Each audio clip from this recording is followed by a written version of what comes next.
नमस्कार, आप देख रहे हैं news in India. News in India में आपका स्वागत है।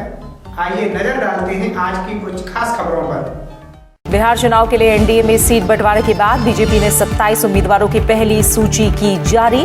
प्रेम कुमार समेत 3 मंत्रियों को टिकट। अंतर्राष्ट्रीय निशानेबाज श्रेयसी सिंह जमुई से मैदान में। विपक्षी गठबंधन से अलग जेएमएम का अकेले चुनाव लड़ने का फैसला। विदेश मंत्री एस जयशंकर की टोक्यो में जापानी विदेश मंत्री के साथ मुलाकात आज। मंगलवार को क्वाड देशों की मंत्री स्तरीय बैठक में हिंद प्रशांत क्षेत्र में शांति और स्थिरता के लिए समन्वय बढ़ाने पर बनी सहमति। केंद्र ने त्योहारों के दौरान कोविड-19 महामारी की रोकथाम के लिए मानक संचालन प्रक्रिया की जारी। सुरक्षित दूरी सुनिश्चित करने के सभी उपाय शामिल। देश में सक्रिय मामलों के प्रतिशत में लगातार आ रही है कमी। कोविड-19 के प्रबंधन के लिए आयुर्वेद और योग पर आधारित राष्ट्रीय क्लिनिकल प्रबंधन प्रोटोकॉल जारी। प्रधानमंत्री नरेंद्र मोदी ने बताया प्रशंसनीय प्रयास।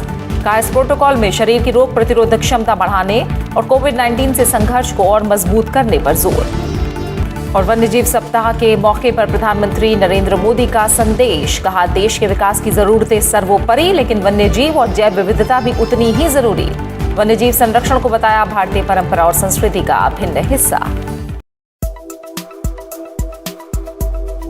औरैया सदर कोतवाली क्षेत्र में देर रात एक जूते चप्पल की दुकान में अचानक आग लग गई। आग लगने से आसपास के दुकानदारों में हड़कंप मच गया। शहर के मोहल्ला गोविंद नगर निवासी राधे मोहन दीक्षित रात्रि में अपनी दुकान पर रोज की तरह सो रहा था। उसी दौरान अज्ञात कारणों से उसकी दुकान में आग लग गई। देखते ही देखते आग ने विकराल रूप धारण कर लिया, जिससे राधे मोहन की आग की चपेट में आने से मौत हो गई। दुकान से उठती हुई लपटें देखकर आसपास के लोगों ने फायर ब्रिगेड को जानकारी दी। वहां मौजूद लोगों ने आरोप लगाया कि सूचना देने के करीब 1 घंटे बाद फायर ब्रिगेड की गाड़ी घटनास्थल पर पहुंची। यदि समय से गाड़ी पहुंच जाती तो शायद व्यापारी को बचाया जा सकता था। वहीं व्यापारी नेता संजय दीक्षित ने बताया कि आग की लपटें इतनी तेज थीं कि आसपास के लोग अपनी दुकानों को बचाने के लिए आग पर पानी डालने का प्रयास करने लगे। घटनास्थल पर पहुंचे सीओ सिटी सुरेंद्र नाथ ने जानकारी देते हुए बताया कि सूचना मिलते ही पुलिस टीम और स्वयं घटनास्थल पर पहुंच गए थे। आग लगने के कारणों की अभी जांच की जा रही है। ये फूलमती माता मंदिर वाली गली है। इसमें जूता चप्पल की दुकान रखते थे श्री राधा मोहन दीक्षित, जिनकी उम्र 55 साल के करीब है। उनकी दुकान में अब किन कारण से आग लगी है ये तो जांच का विषय है, लेकिन उसमें आग लगने की वजह से श्री राधा मोहन दीक्षित जी की जलने से मौत हो गई है। अब सूचना मिलने पर तत्काल पुलिस बल यहाँ पर पहुँचा और फायर ब्रिगेड को बुला करके आग को बुझाया गया। डेड बॉडी को अग्रतर पंचायतनामा कार्रवाई पोस्टमार्टम की कार्रवाई हेतु भेजा जा रहा है। आग के कारणों का पता लगने पर और अन्य जाँच में आए गए तथ्यों को दृष्टिगत रखते हुए वैधानिक कार्रवाई सुनिश्चित की जाएगी।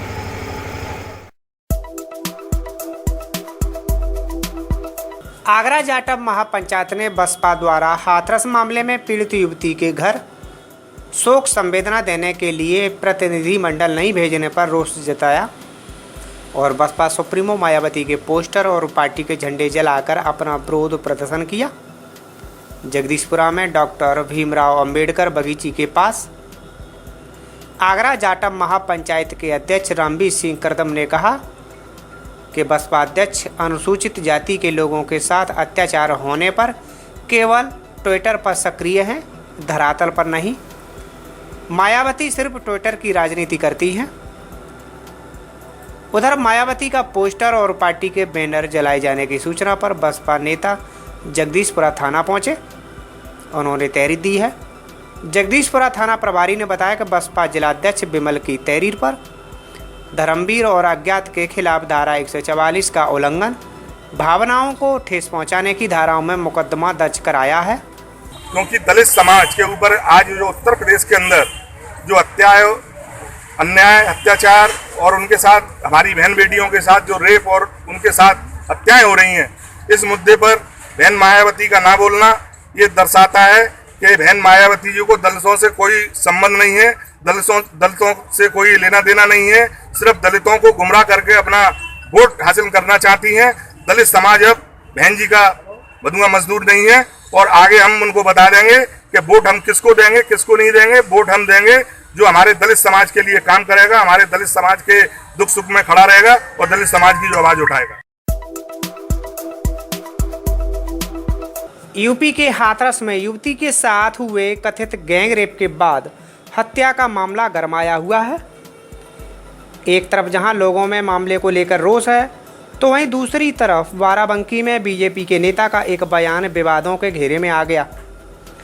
उन्होंने पीड़िता को लेकर ही सवाल खड़े कर दिए हैं। बाराबंकी नगरपालिका परिषद नवाबगंज के चेयरमैन और बीजेपी नेता रंजीत श्रीवास्तव ने अपने बयान में कहा कि ये सारी लड़कियां बाजरे के, मक्के के और गन्ने और अरहर के खेत में ही क्यों मिलती हैं। सोशल मीडिया पर वायरल वीडियो में बीजेपी नेता ने कहा कि लड़की ने लड़के को प्रेम प्रसंग के चलते बाजरे के खेत में बुलाया होगा और वह किसी परिजन के द्वारा पकड़ ली गई होगी, क्योंकि खेत में तो यही होता है। बीजेपी नेता ने आगे कहा कि आप देखिए, जितनी लड़कियां इस तरीके से मरती हैं वो अरहर के, गन्ने के, मक्के के, बाजरे के या फिर नाले या फिर जंगल में पाई जाती हैं। ये धान या गेहूं के खेत में तो मरी नहीं मिलती और ना ही उन्हें कोई घसीट कर ले जाता है। आखिर ऐसी जगहों पर घटनाएं क्यों होती हैं, ये जांच का विषय है और मैंने ये कहकर कोई गलत नहीं कहा। लड़की ने लड़के को बुलाया होगा बाजरे के खेत में, चूंकि प्रेम प्रसंग था। सब बातें सोशल मीडिया पर भी हैं, चैनलों पर भी आ चुकी हैं। पकड़ ली गई होगी, अक्सर यही होता है खेतों में। ये जितनी लड़कियां इस तरह की मरती हैं, ये कुछ ही जगहों पे पाई जाती हैं। ये गन्ने के खेत में पाई जाती हैं, अरहर के खेत में पाई जाती हैं, मक्के के खेत में पाई जाती हैं, बाजरे के खेत में पाई जाती हैं, ये नाले में पाई जाती हैं, झाड़ियों में पाई जाती हैं, जंगल में पाई जाती हैं। ये धान के खेत में मरी क्यों नहीं मिलती हैं? ये गेहूं के खेत में मरी क्यों नहीं मिलती हैं? इनकी मरने की जगह वही है और कहीं पे घसीट के नहीं ले जाई जाती हैं। कोई इनको घसीट के ले जाके देखता नहीं कि इनको घसीट के ले जाया गया। तो आखिर ये घटनाएं इन्हीं जगहों पर क्यों होती हैं? ये पूरे देश स्तर पर जांच का विषय है। मैंने गलत नहीं कहा है। जालौन में सत्ताधारी दल भाजपा के नेताओं ने व्यवस्था पर सवाल उठाते हुए तहसीलदार के खिलाफ धरना दिया। उन पर प्रमाण पत्र बनवाने में लापरवाही बरतने का आरोप है। आपको बता दें कि उरई सदर विधायक के कोच प्रतिनिधि पूर्व भाजपा नगर अध्यक्ष सुनील कांत तिवारी को अपने पुत्र के लिए EWS प्रमाण पत्र चाहिए था। 5 दिन पूर्व लेखपाल और कानून की रिपोर्ट उनके आवेदन पर लगाई जा चुकी थी, लेकिन प्रमाण पत्र जारी करने में तहसीलदार आनाकानी करते हुए नजर आ रहे थे। समाधान न होने पर नगर अध्यक्ष तहसीलदार कार्यालय के सामने ही धरने पर बैठ गए। बाद में और भाजपाई भी धरने में शामिल हो गए। सूचना मिलने पर सिटी मजिस्ट्रेट सुनील कुमार शुक्ला और सदर विधायक गौरी शंकर वर्मा मौके पर पहुंचे और प्रमाण पत्र जारी कराने का भरोसा दिलाते हुए धरना समाप्त करवाया। पहली बात तो ये है कि मेरे धरने को मेरी पार्टी से न जोड़ा जाए। ये लोकतंत्र में एक नागरिक के नाते ये मेरा धरना है। माननीय प्रधानमंत्री जी ने गरीब जो सबल हैं या गरीब सामान्य वर्ग के छात्र हैं उनको विभिन्न शैक्षणिक संस्था में 10% रिजर्वेशन EWS कोटा के तहत देने की घोषणा की है। सारे देश ने उसका स्वागत किया, लेकिन उसके लिए एक EWS सर्टिफिकेट की जरूरत होती है जो कि तहसीलदार के द्वारा निर्गत होता है। वो तहसीलदार लगातार 1 साल से सामान्य वर्ग के गरीब बच्चों को उनके EWS सर्टिफिकेट नहीं बना रहे हैं और लगातार परेशान कर रहे हैं। इसके द्वारा ये इनकी मंशा ये है कि शासन की जो सुविधाएं हैं माननीय योगी जी और मोदी जी के नेतृत्व में जो भाजपा जनहित के जो कार्य कर रही है वो लोगों तक उनकी रोशनी की किरण जिन वर्ग के लाभ के लिए योजना है वहां तक न पहुंचे। तो ऐसे अधिकारी ये पार्टी विरोधी है, ये शासन विरोधी अधिकारी हैं और ऐसे अधिकारियों के चलते कहीं ना कहीं भारतीय जनता पार्टी की जो सरकार है उसकी छवि को धक्का पहुंचाने का काम ऐसे अधिकारी कर रहे हैं। मैं इनके खिलाफ विभागीय जांच की मांग करता हूं कि इस वित्तीय वर्ष में कितने EWS सर्टिफिकेट के लिए आवेदन आए और उसमें से इन्होंने कितने निर्गत किए।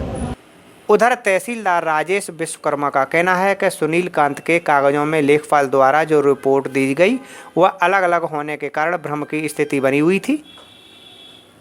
इस पर उन्होंने स्वयं मौके पर निरीक्षण करने के लिए भूमि और भवन संबंधी साक्ष्य देने के लिए कहा। अगर इस परिधि में आ रहे होंगे तो प्रमाण पत्र जारी कर दिया जाएगा, अन्यथा नहीं।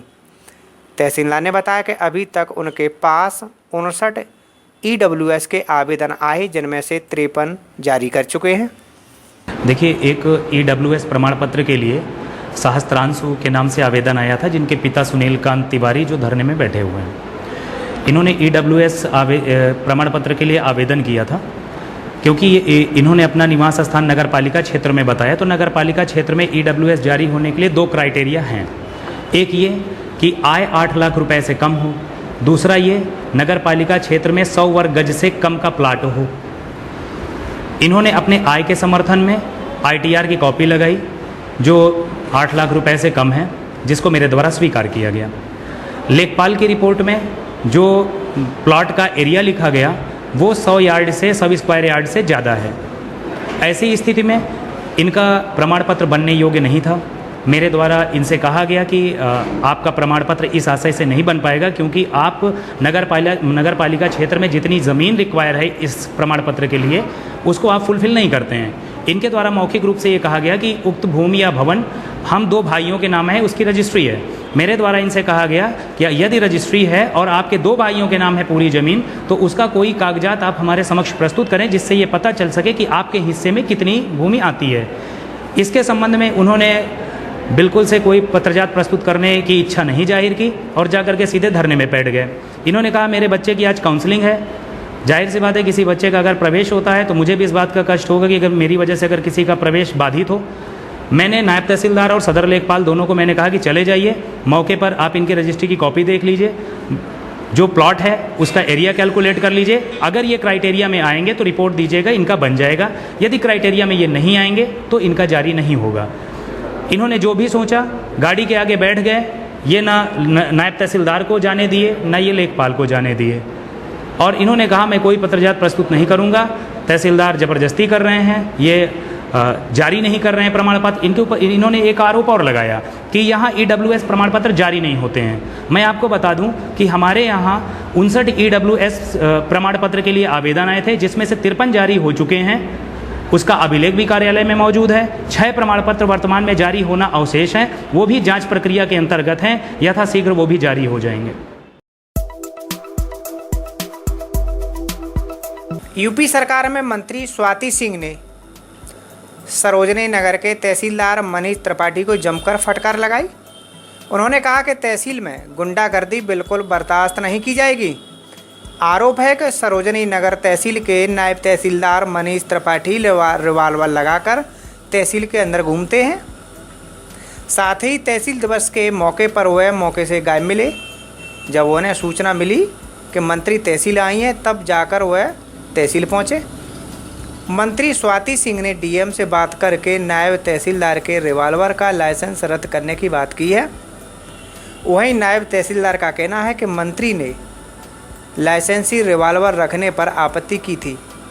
मेरे पास रात में खनन रोकने की जिम्मेदारी है, कई वाहन पकड़े जा चुके हैं। ऐसे में अवैध खनन करने वाले उनके दुश्मन हो गए हैं। रात के समय जब वह टीम के साथ निकलते हैं तो रिवाल्वर साथ में सुरक्षा के लिए रख लेते हैं। नायब तहसीलदार मनीष त्रिपाठी ने कहा कि सुबह से लेकर रात तक काम करने के बावजूद उन्हें गुंडा कहा गया है। मंत्री से ये उम्मीद नहीं थी। केंद्रीय स्वास्थ्य मंत्री डॉक्टर हर्षवर्धन और आयुष मंत्री श्रीपद येसो नाइक ने वीडियो कॉन्फ्रेंसिंग के जरिए कोरोना मरीजों की देखभाल के लिए आयुष दवाओं का नया प्रोटोकॉल जारी किया। नए प्रोटोकॉल में कोविड-19 महामारी से बचाव के एहतियाती उपायों और निशेष दवाओं के नामों की जानकारी भी दी गई, जिन्हें कोरोना मरीजों को देने से उन्हें लाभ मिलता है। आयुष मंत्रालय ने ICMR और CSIR के साथ मिलकर इन दिशा निर्देशों को बनाया है। इनमें सबसे प्रमुख आयुष 64 को कोरोना वायरस के लिए सबसे ज्यादा कारगर बताया गया है। नई गाइडलाइन में पहली बार कोरोना से स्वस्थ हो चुके लोगों के लिए पोस्ट कोविड प्रोटोकॉल जारी किए गए हैं। क्लिनिकल स्टडी से यह साबित हुआ है कि अश्वगंधा, लौंग और गिलोय जैसी औषधियां सूजन कम करने, एंटीवायरल रोग प्रतिरोधक क्षमता बढ़ाने में कारगर है, जिससे कोविड-19 से बचाव में मदद मिलती है। ये जो प्रोटोकॉल है, इसके अंदर औषधि है, ये स्टैंडर्ड जो एडवाइजरी उसका रिप्लेसमेंट नहीं है, ये एडिशनल है। मतलब इसको लेने के बाद यदि किसी ने औषधि ली और फिर अपना मास्क लगाना बंद कर दिया या सोशल डिस्टेंसिंग बंद कर दिया तो वो चलेगा नहीं। इट इज़ इन एडिशन, ये एडिशनल है। तो इसको लेने के बाद ऐसी फॉल्स सेंस ऑफ सिक्योरिटी नहीं आनी चाहिए। प्रधानमंत्री नरेंद्र मोदी ने कहा है कि कोविड-19 के प्रबंधन में आयुर्वेद और योग पर आधारित राष्ट्रीय नैदानिक प्रबंधन प्रोटोकॉल प्रशंसनीय प्रयास है। प्रधानमंत्री ने कहा कि इसमें शरीर की रोग प्रतिरोधक क्षमता बढ़ाने, स्वस्थ रहने और कोविड-19 से संघर्ष को सुदृढ़ करने पर जोर दिया गया है। संभल पुलिस ने आईपीएल क्रिकेट पर सट्टेबाजी करते हुए नगर पालिका के सभासद समेत 3 लोगों को गिरफ्तार कर लिया। सीओ अशोक कुमार ने बताया कि मुखबिर ने सूचना दी थी कि मोहल्ला बारासैनी ब्रह्म बाजार में वार्ड संख्या 2 के सभासद विमल कुमार उर्फ पप्पू के घर पर आईपीएल क्रिकेट पर सट्टेबाजी का अड्डा चल रहा है। सूचना पर पहुंची पुलिस ने घेराबंदी करते हुए भाग रहे सट्टेबाजों को पकड़ लिया। पकड़े गए आरोपियों ने अपनी पहचान मोहल्ला बारासैनी ब्रह्म बाजार निवासी विमल कुमार उर्फ पप्पू, हितेश और कपिल के रूप में कराई। पुलिस ने मौके से 1 लाख रुपए, 5 मोबाइल, सट्टेबाजी में इस्तेमाल होने वाली अन्य सामग्री भी बरामद की। सीओ ने बताया कि सभासद और उसके 2 साथियों ने पूछताछ में बताया है कि वह लोग आईपीएल क्रिकेट में सट्टेबाजी की खाईबाड़ी करते हैं। इसमें बॉल पर 100 रुपये, चौके पर 1000 रुपये और छक्के पर 2000 रुपये की सट्टेबाजी करते हैं। इसके अलावा हार और जीत पर 50,000 रुपये के हिसाब से सट्टा लगाते हैं। पुलिस ने आरोपियों के खिलाफ जुआघर संचालक के आरोप में रिपोर्ट दर्ज करते हुए जेल भेज दिया है।